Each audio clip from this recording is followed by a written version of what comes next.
the SnowOnly Property Podcast. Brought to you by SnowOnly, the world's largest ski property platform. The only dedicated ski property podcast.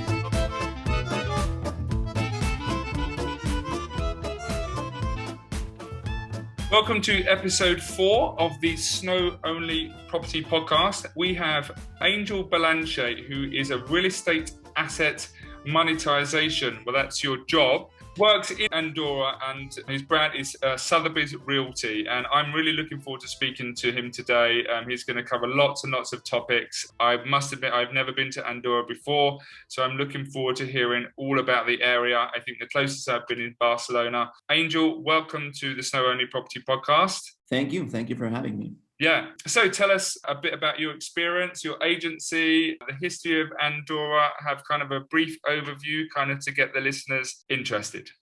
Real quick about my personal background. So I used to work for the competitors back in LA. Then I moved to Spain looking for my next phase in life. And then I was approached by Sotheby International Realty, the group of companies here in Andorra. I was convinced to come up here, and I actually started working as a online lead acquisition, right? And then I kind of started getting more responsibilities within my position. And then now, after almost 4 years, I do real estate asset monetization for our clients. Basically, what we do is accompany along since the very first moment our clients think about investing in the Principality of Andorra on what's the best way to invest that money and get a return on their investment. So that's what we do. In regards to the Principality of Andorra, I have a lot to share about this amazing country. This is the country for those who really love to enjoy the outdoors. Andorra means nature, right? 91% of the days throughout the year, you can breathe an optimum air quality. Above 90% of the territory in Andorra is pure nature, forest, rivers. So you can really enjoy the outdoors, both at summertime, using the hikes, trails, as well as in winter time, where I don't know if you know, Mark, but it has snowed like never before since the 80s this year. So it's going to be a pretty interesting winter season.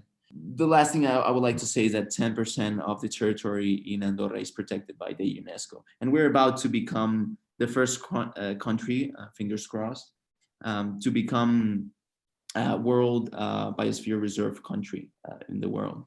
Wow, that's exciting news, no? Yes, very exciting.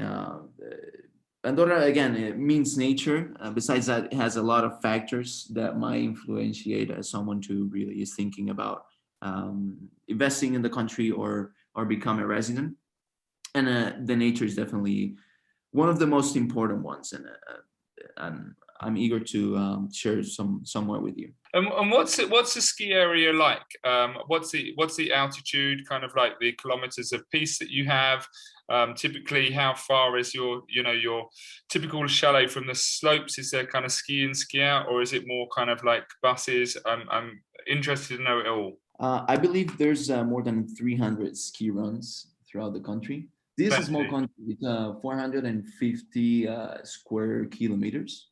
So it's not really big, but compared to other countries, the size of the ski resorts is definitely huge. No, so you have two main resorts that might soon be connected into one, but it's more like there's different really nice villages of only wood and stone buildings, and it's kind of the vibe. I would describe Andorra as a social club. We're only 80,000 people, right? Top season, ski season. I don't know how many people can we be here, but the country turns really interesting and fun. And typical ski season is obviously much like anything else. I assume December to April. Yeah, correct. In terms of the infrastructure of the resort, is it all high-speed chairlifts? Is it still needing some upgrading? Again, interested to kind of know how they're developing the actual ski area. Is it kind of at its peak, or are they kind of investing money for the future? Yeah, they keep investing. I think they're aiming to to host the World Cup of ski in the next years. And they hosted already a couple years ago one of the biggest competitions in the country. This is a snow country for sure, and has that vibe and that culture of at school. Kids, one of their subjects is skiing. You can really get this vibe here. So, what would you say that was, I guess, for anyone that's considering investing in Andorra or maybe moving their family? What would you say? I mean, personally, for me, I think that the appeal is, which I don't know how many other places you get it, but for me, Andorra is so close to Barcelona, where it's, I think, 125 kilometers, something along those lines, that obviously then you have the beach, the city, and the ski area. So, I mean, that must make Andorra unique. Yeah, correct. Yeah. That's one of the definitely determining factors. The fact that you can really enjoy the outdoors and kind of be in this nature hub, and in a couple hours be able to go to Cote d'Azur or go to the coast, Costa Brava in Spain, or to the north of Spain, enjoying and enjoy different lifestyles. But Andorra itself, to become a resident, you really have to enjoy kind of the nature and that lifestyle that Andorra provides, and also along with a combination with the taxation framework, which is definitely one of the determining factors for someone to become resident or invest in the country as foreign investment. And let's get on to that because I'm interested about that. So, in terms of ownership structure of buyers and obviously the tax benefits of being in Andorra, obviously that's a reason for investment. So, can you kind of elaborate that a little bit? Sure. Real quick, in regards to the personal income, the maximum tax rate is 10%, being the first 24K exempt from taxation. Then, as per the corporate tax rate, is a maximum of 10, being able to deduct some variables. And the indirect tax is one of the most competitive in Europe, being 4.5%. As per there's one metric that really defines how competitive the taxation framework in Andorra is, and it's the tax burden rate, which in the average in Europe is a little bit above 40%. And Andorra is the second most competitive country tax-wise, just behind Ireland, which is one of the countries chosen by so many tech companies, as we know already. So definitely, lifestyle is one of the determining factors to for someone to become a resident, and the taxation framework is another determining factor. And let me share one more thing. One of the other variables that really our clients value is not only the physical security that you can get in Andorra, but also the legal security. So any political change does not become any social drama, and so that allows us to really plan a long-term strategy with our clients, and that's something that they really value. So that's from obviously the tax point of view, but I assume from an ownership point of view, can anyone in the world own in Andorra, or is there limitations? No, anyone can really purchase a property or estate or other types of assets in Andorra, either as a foreign investor or become a resident, either passive or active. One of the questions that we ask our clients is, okay, you want to invest in Andorra?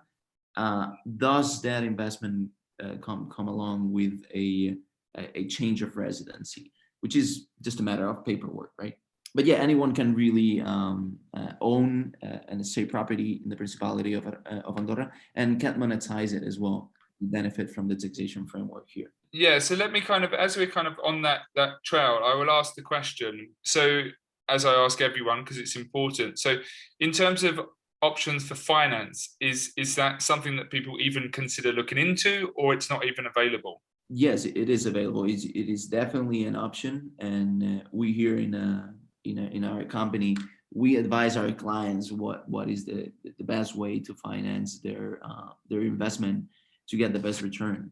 So that's interesting for me, Angel. So you have a lot of people that are taking you up on the finance? Not really, although this is an option that we do even for clients that it's just another option to finance your projects, right? And Yeah, and then to boost your investment returns. So yeah. it's definitely an option, but we also manage the private equity of clients without having to rely to external finance. So obviously, let's just go back a step. In your role, obviously, when you're meeting the new buyers, you can take them through every single step in terms of finance, and then just managing their asset in general. How far do you kind of take that management? Is it long term, or let's say if they weren't a resident and they want to rent it out, is that something that you do, or not really? Yeah, correct. We offer a full service from the very first moment they have some interest in investing in the country, throughout all the advisement process, all the paperwork if needed, and all the way to how to monetize these assets the best way possible. So we're talking about from a piece of land where a residential building can be developed. We plan all the project. We seek for investment. We seek for the buyer. We develop this project. We manage it, and we sell these units. And not only that, we also, for these new buyers, for these new owners, we advise them on how to monetize these assets. That's one of the options. Another option can be the traditional rental process, right? So Yeah. a buyer buys a property with us and they want to get a certain investment return. We advise them the best way possible, considering other variables that might be interesting to them, like security, um, a continuous amount of money coming in. And there's another option which is more interesting, and which we have recently developed, which is the luxury retreat program that we have for top properties. So we're talking about properties starting at 1 million, 1.5 million, where we can rent on a weekly basis, offering a concierge service to the guests. So basically, it's a combination of a top property with offering a 5-star Grand Lux hotel service, and that way we let the owners still use the property while it's not occupied, Yeah. and at the same time they get this return on a weekly basis. And now it's the market is hot, as it is winter time. We have Christmas coming up. We have New Year's Eve. The I don't know if it's called like this in Spain, but the Three Kings, and the in Spain, Spain is obviously a great market, feeder market for us. And these 3 weeks are really interesting because we're renting the properties from 2,000 euros per night to 4,500 per night. Wow. And that's a great return for our owners, for our clients who own these estate assets, and they're really happy because again they can still use the property and at the same time get a return. We've calculated more or less that depending on the property, we can get an average of, if we rent 10 weeks throughout the year, they can get the same returns as if they would rent it throughout the year. Wow. So I guess my next question would be, what type of person would Andorra appeal to? Would it be kind of families? As you said, obviously nature lovers and stuff, but would you say it's more geared up to individuals, or is it something, when I always ask about questions about families, I guess would be easy to kind of schools, hospitals, are they close? What would be the kind of typical buyer for Andorra? The two main factors, again, they don't have to be nature lovers. It's just that once you've lived here, then you realize how important it is to kind of live in a nature pollution-free environment, right? So you don't have to really kind of be a nature lover. Yeah, understood. But definitely that's one of the collectives. Yeah. But yeah, two main factors: lifestyle, and by lifestyle I mean security, physical security, legal security, no social dramas, enjoy the outdoors, enjoy the good life, the good stuff, the good food, the good wine, and taxation framework. So we've had clients that asked us, I want to move my factory to Andorra and benefit from the taxation framework. That is not for them. Andorra and its economic structure is not ready for those clients who really want to produce their goods here in Andorra. Andorra is not prepared for this. Andorra is prepared for those who have an activity that does not require huge infrastructure. So if you're by yourself and you only need a computer, Andorra is definitely a place to be and benefit from the taxation framework.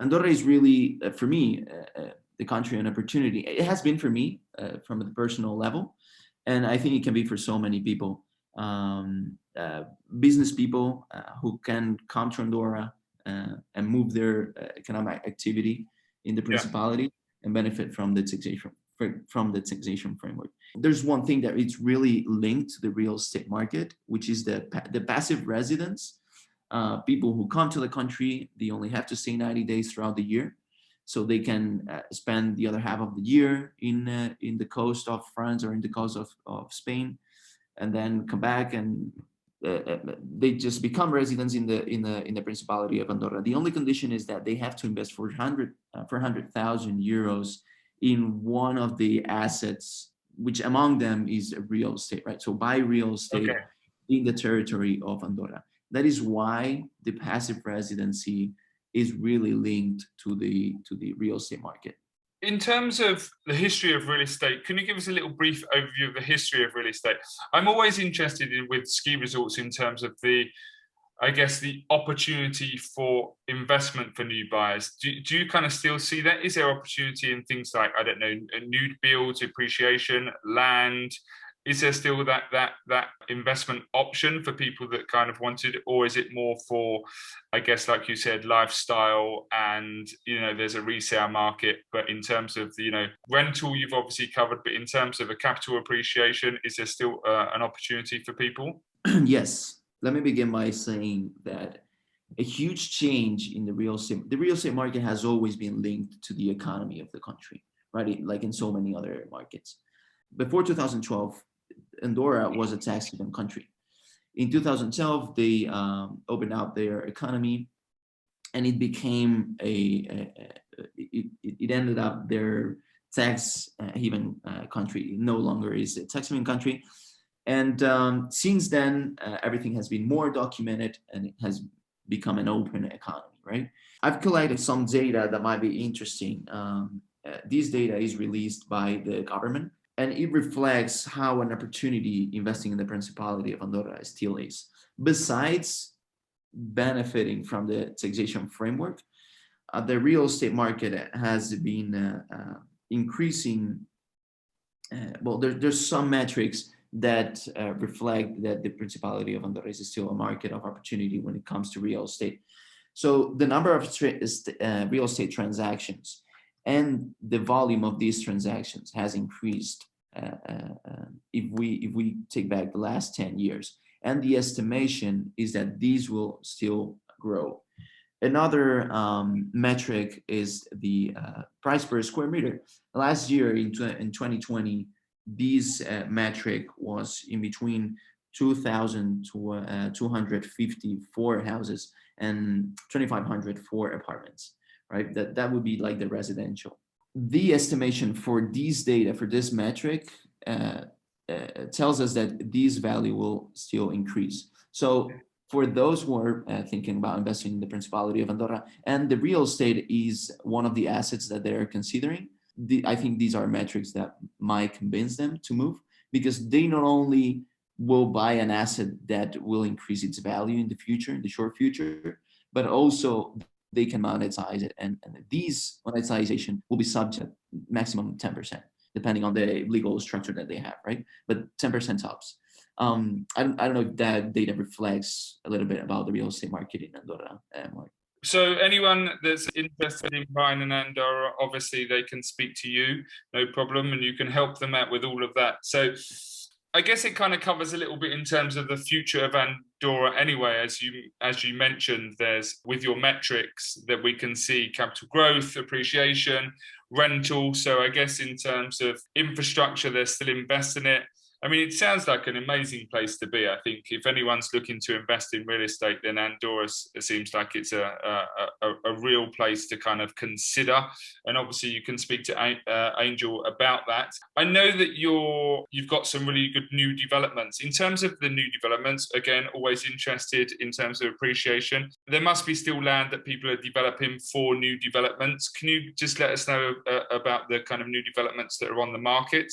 Yeah, definitely. We're really strong in new developments. As I said, one of the advisement services that we offer is to build a project from scratch, from a piece of land, how to build up a residential, commercial, hotel, or retail development that can boost the return on the investment of our clients. We currently are promoting Ordino Villas Resort, which is the second phase of a bigger resort. The first phase is a 26 luxury apartments in Ordino. Ordino is the part of Andorra, the area that is already World Biosphere Reserve protected by the UNESCO. It's a really top area in the Principality of Andorra. It's the second with the highest price per square meter.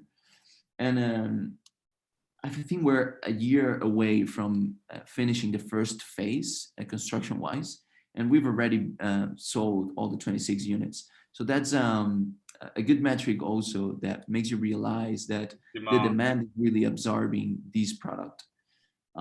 So we just released the second phase on a couple months ago, and these are 5 buildings that can be fully customized, from building 5 apartments per block, per building, to having an entire above 600 square meter villa in the entire building. So we have a lot of information in regards to this if anyone is interested.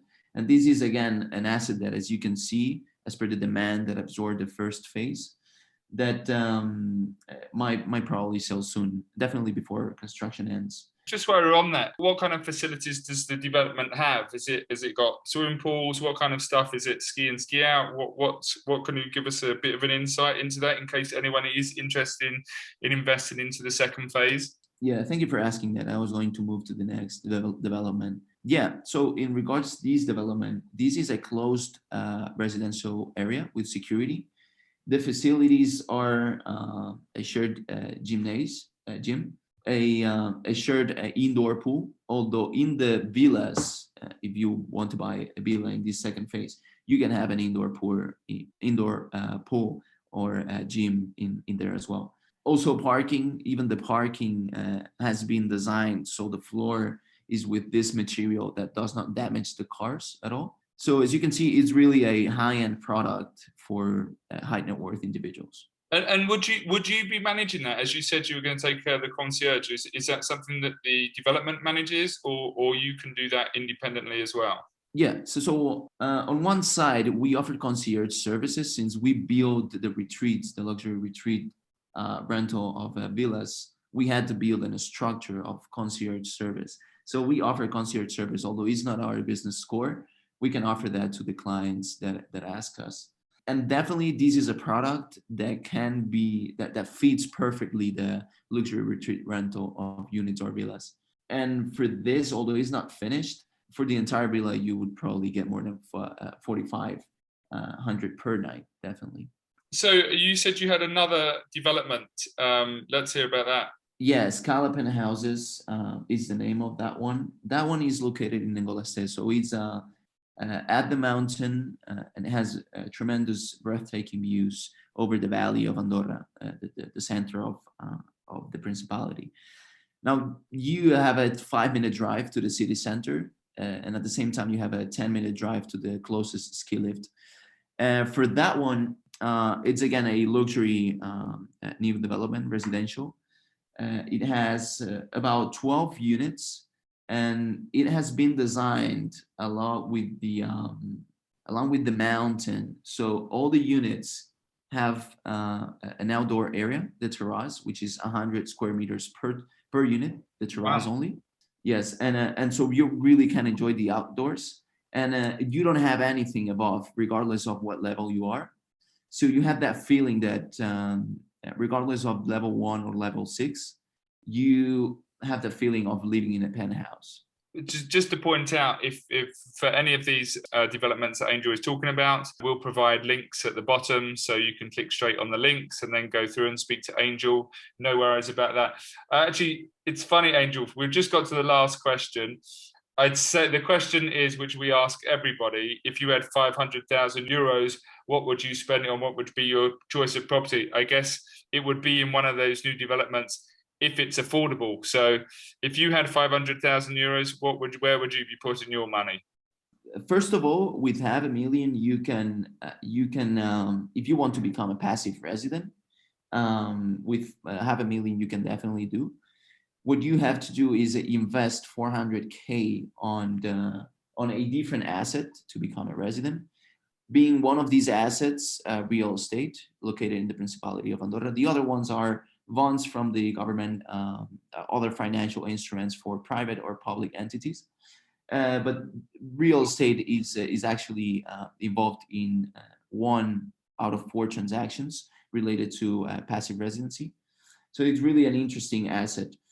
And as in these uncertain times, real estate has always been this safe value, as we have seen historically.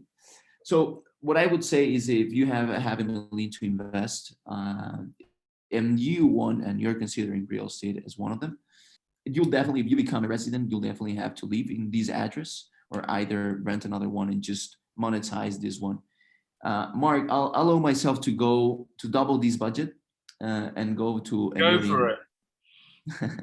So if I would have a million, or one of our clients would have a million, what I would advise them is to really get a luxury property that they can use and monetize through the luxury retreat rental program. That would allow them to really boost their returns. We are having a return of a minimum of 6% all the way to almost 20% for these properties. So this is something really good and interesting for our clients, because owning a real estate asset is not as dangerous or volatile as other assets. And you have that security of owning it. You can always sell it back.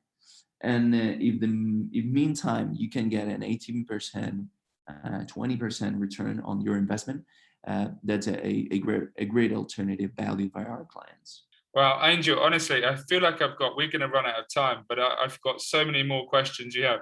Just quickly, I'm going to try and fit it in.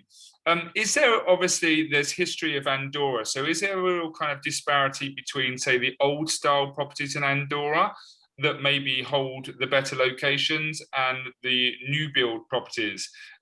Where's the kind of demand going? Is it more to the new build, or people converting the old ones, or are they happy with the old ones? There's kind of everything, to be honest. So the prime location, which is Can Diumenge in Escaldes Engordany, is a little bit above up the mountain of the city center, really close to the Scallop Houses development. That's like the prime area, and there's very limited land plots where you can build. So one alternative is definitely purchase a building and then refurbish it. That's definitely one of the options. But there's still land plots where our clients can build brand new properties they can use, or properties in prime locations where you can build an asset really interesting, either hotel, retail, commercial, or residential. Let me share with you that recently, a couple of years ago, the government changed the urban regulation for probably the most prime area in the Principality of Andorra, allowing the developers to build buildings of 20 levels, approximately 7 meters high. That definitely changed the real estate market. The prices in those buildings are high rocketed, and it's really a product that is really demanded, because you're right there, close to the financial district, close to the commercial area, and you're 10 to 15 minutes away to the closest ski lift. So Andorra is changing, but definitely for the good. And Andorra is still a country of opportunity for those who are still thinking about it. Angel, I think that is the perfect ending. Andorra is still a country of opportunity. Thank you very much for your time today. To all our listeners, if you are in Andorra or going to Andorra, go and meet Angel. I will put all his details in the links of the properties that you mentioned. Go and check out Sotheby's Realty in Andorra. Angel, thank you so much for your time and your knowledge. I'm sure everyone will appreciate it, and I'm sure you'll be inundated with inquiries. Thank you very much for having me. Take care. The SnowOnly Property Podcast, brought to you by SnowOnly, the world's largest ski property platform. Mountains of property at snowonly.com. The SnowOnly Property Podcast is produced by Shark 13 Productions.